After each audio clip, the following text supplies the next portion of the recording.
शांति। ओम शांति। ओम शांति। अव्यक्त बाप दादा 2 फरवरी 1969। अव्यक्त मिलन के अनुभव की विधि। अव्यक्त मिलन के अनुभव की विधि।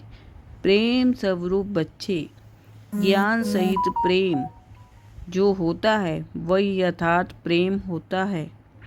आप सभी का प्रेम रस बाप दादा को भी खींच लाता है। सभी बच्चों के दिल के अंदर एक आशा दिखाई दे रही है। वह कौन सी? कई बच्चों ने संदेश भेजा कि आप हमें भी अपने अव्यक्त वतन का अनुभव कराओ। ये सभी बच्चों की आशाएं अब पूर्ण होने का समय पहुंच ही गया है। आप कहेंगे कि सभी संदेशी बन जाएंगे, लेकिन नहीं, अव्यक्त वतन का अनुभव भी बच्चे करेंगे।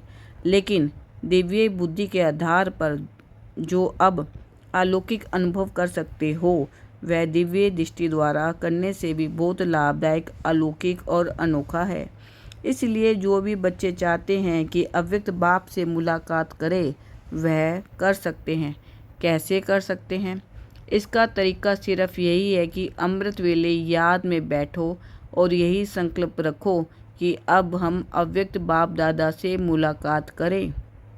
जैसे साकार में मिलने का समय मालूम होता था तो नींद नहीं आती थी और समय से पहले ही बुद्धि द्वारा इसी अनुभव में रहते थे, वैसे अब भी अव्यक्त मिलन का अनुभव प्राप्त करना चाहते हो तो उसका बहुत सहज तरीका ये है। अव्यक्त स्थिति में स्थित होकर रूहान करो तो अनुभव करेंगे कि सचमुच बाप के साथ बातचीत कर रहे हैं। और इसी रूहान में जैसे संदेशों को कई दृश्य दिखाते हैं, वैसे ही बहुत गुवे गोपनीय रहस्य बुद्धि योग से अनुभव करेंगे। लेकिन एक बात यह अनुभव करने के लिए आवश्यक है, वह कौन सी मालूम है? अमृत वेले भी अव्यक्त स्थिति में वही स्थित हो सकेंगे जो सारा दिन अव्यक्त स्थिति में और अंतर्मुख स्थिति में स्थित होंगे, वही अमृत वेले यह अनुभव कर सकेंगे। इसलिए अगर स्नेह है और मिलने की आशा है तो ये तरीका बहुत सहज है, करने वाले कर सकते हैं और मुलाकात का अनोखा अनुभव प्राप्त कर सकते हैं। वतन में बैठे बैठे कई बच्चों के दिल की आवाज़ पहुंचती रहती है। आप सोचते होंगे शिव बाबा बहुत कठोर है, लेकिन जो होता है उसमें रहस्य और कल्याण है। इसलिए जो आवाज़ पहुंचती है वह सुन कर के हर्षाता रहता हूँ।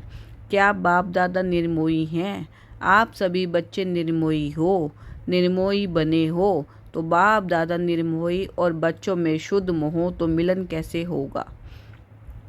बाप दादा में शुद्ध मोह है, अर्थात साकार बाबा का बच्चों में शुद्ध प्यार था। शिव बाबा का नहीं है, बाप दादा का है। जैसा हमारा है वैसा नहीं। शुद्ध मोह बच्चों से भी जास्ती है, लेकिन बाप दादा और बच्चों में एक अंतर है। वह शुद्ध मोह में आते हुए भी निर्मोही हैं और बच्चे शुद्ध मोह में आते हैं तो कुछ स्वरूप बन जाते हैं, या तो प्यारे बनते या तो न्यारे बनते। लेकिन बाप दादा न्यारे और प्यारे साथ साथ बनते हैं। यह अंतर जो रहा हुआ है, इसको जब मिटाएंगे तो क्या बनेंगे? अंतर्मुख, अव्यक्त, अलौकिक। अभी कुछ लौकिकपन भी मिल जाता है, इसलिए जब यह अंतर ख़त्म कर देंगे तो बिल्कुल अलौकिक और अंतर्मुख अव्यक्त फरिश्ते जरूर नज़र आएंगे। इस साकार वतन में रहते हुए भी फरिश्ते बन सकते हो। आप फिर कहेंगे आप वतन में जाकर फरिश्ता क्यों हो, वहाँ ही बनते हैं, यहाँ ही बनते। लेकिन नहीं, जो बच्चों का काम वह बच्चों को साझे, जो बाप का कार्य है वह बाप ही करते हैं। बच्चों को अब पढ़ाई का शो दिखाना है, टीचर को पढ़ाई का शो नहीं दिखाना है। टीचर को पढ़ाई पढ़ानी होती है, स्टूडेंट को पढ़ाई का शो दिखाना होता है। शो केस में शक्तियों को, पांडवों को आना है। बाप दादा तो है ही गुप्त। अभी सभी के दिल में यही संकल्प है कि अब जल्दी जल्दी ड्रामे के सीन चलकर ख़त्म हो, लेकिन जल्दी होगी, हो सकती है, होगी या हो सकती है। भाभी जो बनी हुई है वह तो बनी ही रहेगी, लेकिन बनी हुई भाभी में ये इतना नज़र आता है कि अगर कल पहले माफिक संकल्प आता है तो संकल्प के साथ साथ अवश्य पहले भी पुरुषार्थ तीव्र किया होगा। तो यह भी संकल्प आता है कि ड्रामे का सीन जल्दी पूरा कर सभी अव्यक्त वतनवासी बन जाए। बनना तो है, लेकिन आप बच्चों में इतनी शक्ति है जो अव्यक्त वतन को भी व्यक्त में खींचकर ला सकते हो। अव्यक्त वतन का नक्शा व्यक्त वतन में बना सकते हो। आशाएं तो हर एक की बहुत हैं, ऐसे ही पहुंचती है जैसे ही साकार दुनिया में बहुत बड़ी ऑफिस होती है टेलीफोन और टेलीग्राम की, वैसे ही बहुत शुभ संकल्प की तारें वतन में पहुंचती रहती है। अभी क्या करना है? कई बच्चों के कुछ लोग संग्रह प्रति प्रश्न भी हैं, वह भी पहुंचते हैं। कई बच्चे पूछते हैं कि सरकार द्वारा तो यह कहा कि सूक्ष्मवतन है ही नहीं, तो बाबा कहाँ गए? कहाँ से मिलने आते हैं? कहाँ ये संदेश भेजते हैं? क्यों भोग लगाते हो? इसका भी राज है। क्यों कहा गया था?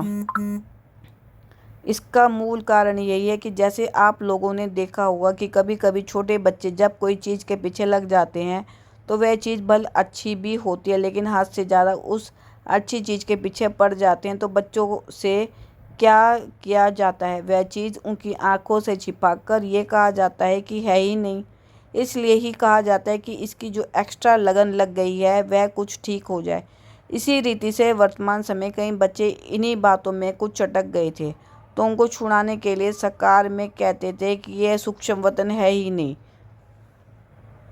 तो यह भी बच्चों की इस बात से बुद्धि हटाने के लिए कहा गया था। लेकिन इसका भाव यह नहीं है कि अगर बच्चों से चीज़ छिपाई जाती है तो वह चीज़ खत्म हो जाती है। नहीं, यह एक युक्ति है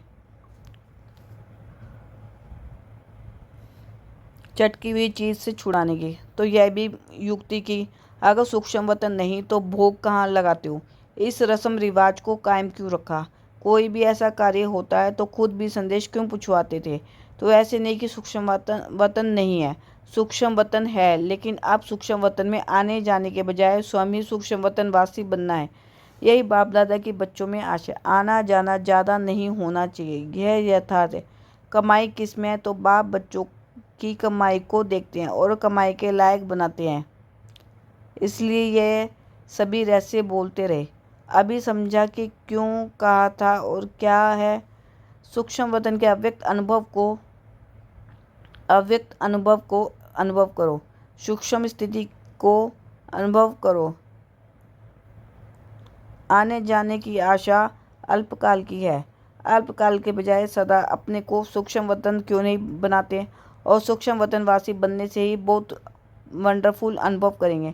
खुद आप लोग वर्णन करें कि ये अनुभव और संदेशों के अनुभव में कितना फ़र्क है। वह कमाई नहीं, यह कमाई भी है और अनुभव भी। तो एक के समय दो प्राप्ति हो, वह ऐसे या ये वह अच्छा या एक ही चाहते हो? तो एक ही समय दो प्राप्ति हो, वह अच्छा या एक ही चाहते हो? और कई बच्चों के मन में यह भी प्रश्न है कि ना मालूम जो बाप दादा कहते थे कि सभी को साथ में ले जाएंगे, वह तो चले गए, लेकिन वह चले गए हैं मुक्ति धाम में जा नहीं सकते सिवाय बरात व बच्चों के। बरात के बगैर अकेले जा सकते हैं? बरात तैयार है, यही सुना है। अब तक की बरात के साथ ही जाएंगे। जब बरात ही सज रही है तो अकेले कैसे जाएंगे? अभी तो सूक्ष्म वतन में ही अव्यक्त रूप से स्थापना का कार्य चलता रहेगा। जब तक स्थापना का कार्य समाप्त नहीं हुआ है तब तक बिना कार्य सफल किए हुए घर नहीं लौटेंगे। साथ ही चलेंगे और फिर चलने के बाद क्या करेंगे? मालूम है क्या करेंगे? साथ चलेंगे और साथ रहेंगे और फिर साथ साथ ही सृष्टि पर आएंगे।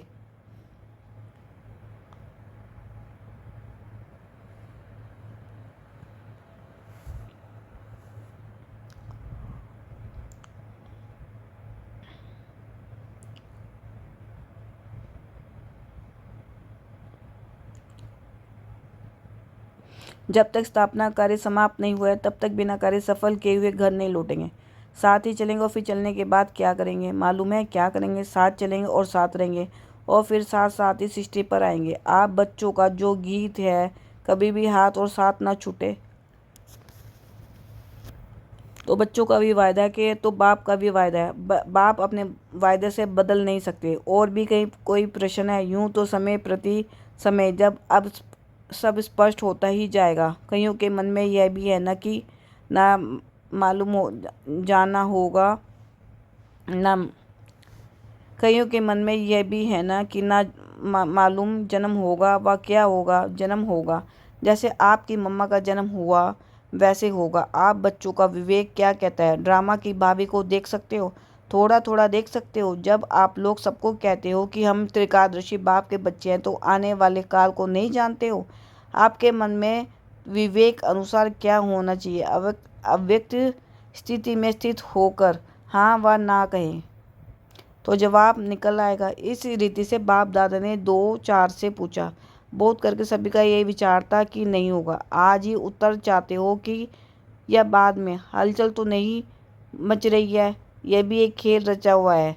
छोटे छोटे बच्चे तालाब में पत्थर मारकर उनकी लहरों से खेलते हैं, तो यह भी एक खेल है। बाप तुम सभी के विचार सागर में प्रवेश के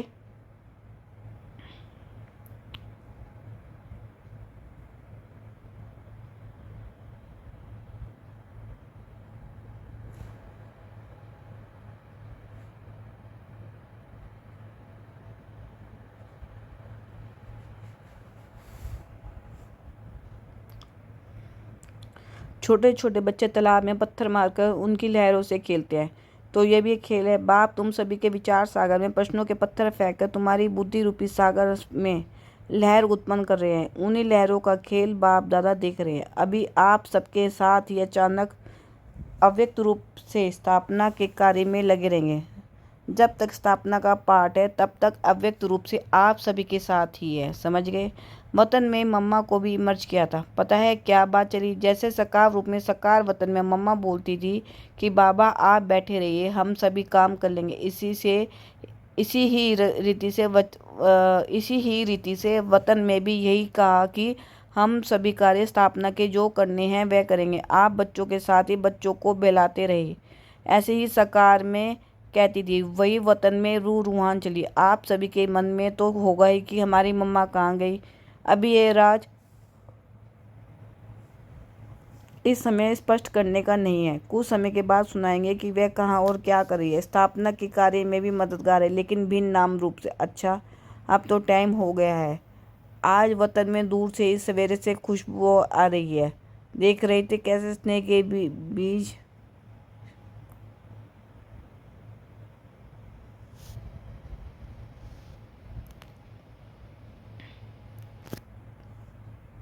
आज वतन में दूर से सवेरे से खुशबू आ रही थी। देख रहे थे कैसे स्नेह से चीज़ें बना रहे हैं। आपने देखा भंडारे में चक्कर लगाया, चीज़ों की खुशबू नहीं, स्नेह की खुशबू आ रही थी। ये स्नेह ही अविनाशी बनता है। अविनाशी स्नेह है ना, याद हर एक की पहुँचती है। उसका रेस्पॉन्ड लेने के लिए अवस्था चाहिए। रेस्पॉन्ड फ़ौरन मिलता है। जैसे सकार में बच्चे बाबा कहते थे तो बच्चों को रेस्पॉन्ड मिलता था, तो रेस्पॉन्ड अब भी फ़ौरन मिलता है। लेकिन बीच में व्यक्त भाव को छोड़ना पड़ेगा, तभी उस रेस्पॉन्ड को सुना सकेंगे। अब तो और ही ज़्यादा चारों ओर सर्विस करने का अनुभव कर रहे हैं। अब अव्यक्त होने का कारण एक और क्वालिटी बढ़ गई है। कौन सी मालूम है? वह यह है, पहले तो बाहरगामी था, अब अंतर्यामी हो गया हूँ। अव्यक्त स्थिति में जाने की आवश्यकता नहीं रहती। सोता ही एक रेस्पॉन्ड में सभी का नक्शा देखने में आ रहा है। इसलिए कहते हैं पहले से एक और गुना बढ़ गया है। अव्यक्त स्थिति में तो खुशबू से ही पेट भर जाता है। आप लोगों को मालूम है, एक मुख्य शिक्षा बच्चों के प्रति दे रहे हैं। अब सर्विस तो करनी ही है। यह तो सभी बच्चों की बुद्धि में लक्ष्य है और लक्ष्य को पूर्ण भी करेंगे। लेकिन इस लक्ष्य को पूर्ण करने के लिए बीच में एक मुख्य विधन आएगा। वह कौन सा पता है? मुख्य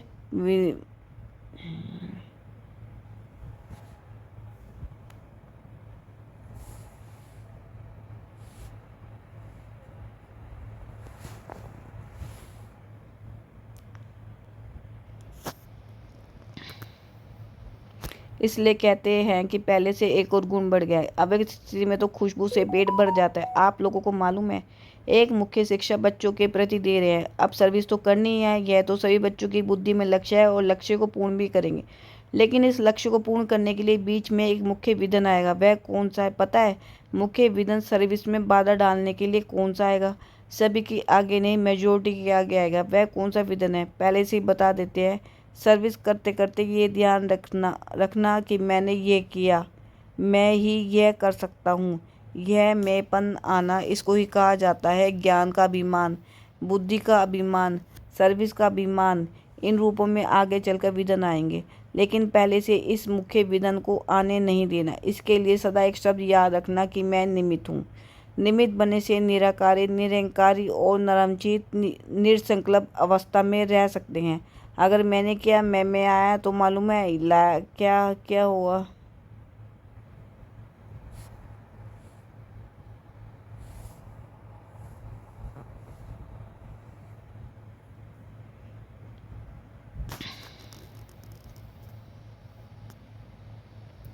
निमित्त बनने से निराकारी, निरंकारी और नरमचित निसंकल्प अवस्था में रह सकते हैं। अगर मैंने किया, मैं में आया, तो मालूम है क्या होगा।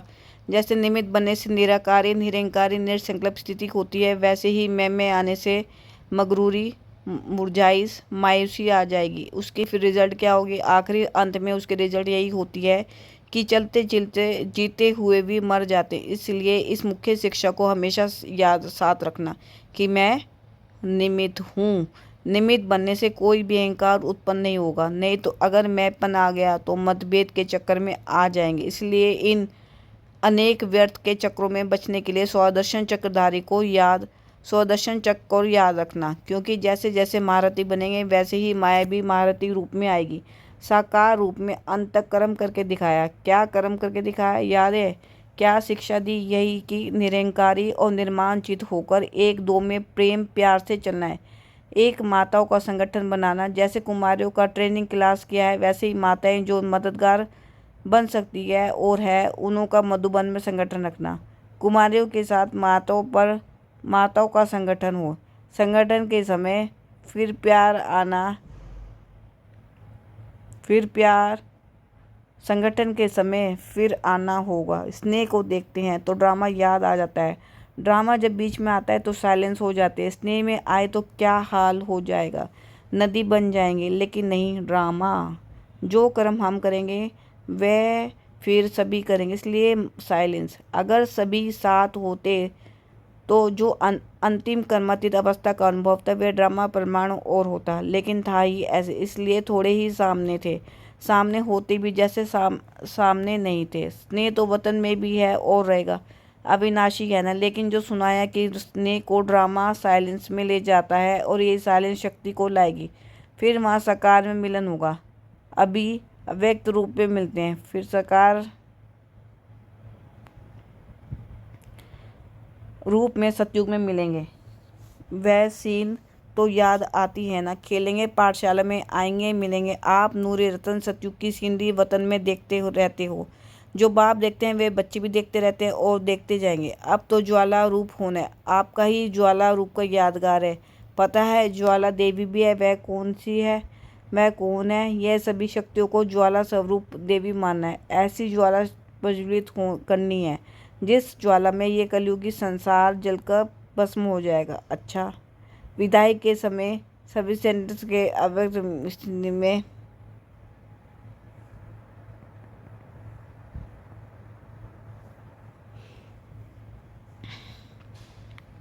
ऐसी ज्वाला प्रज्वलित करनी है जिस ज्वाला में ये कलयुगी संसार जलकर भस्म हो जाएगा। अच्छा, विदाई के समय सभी सेंटेंस के अव्यक्त स्थिति में स्थित हुए नूरे रत्नों का बाबा व दादा का अव्यक्त याद, प्यार और स्वीकार हो। साथ साथ जो इशारा दिया है उसको जल्दी से जल्दी जीवन में लाने का त्रिपुरुषार्थ करना है। अच्छा, गुड नाइट। सभी शिव शक्तियों पांडवों प्रति बाप की नमस्ते। ओम शांति।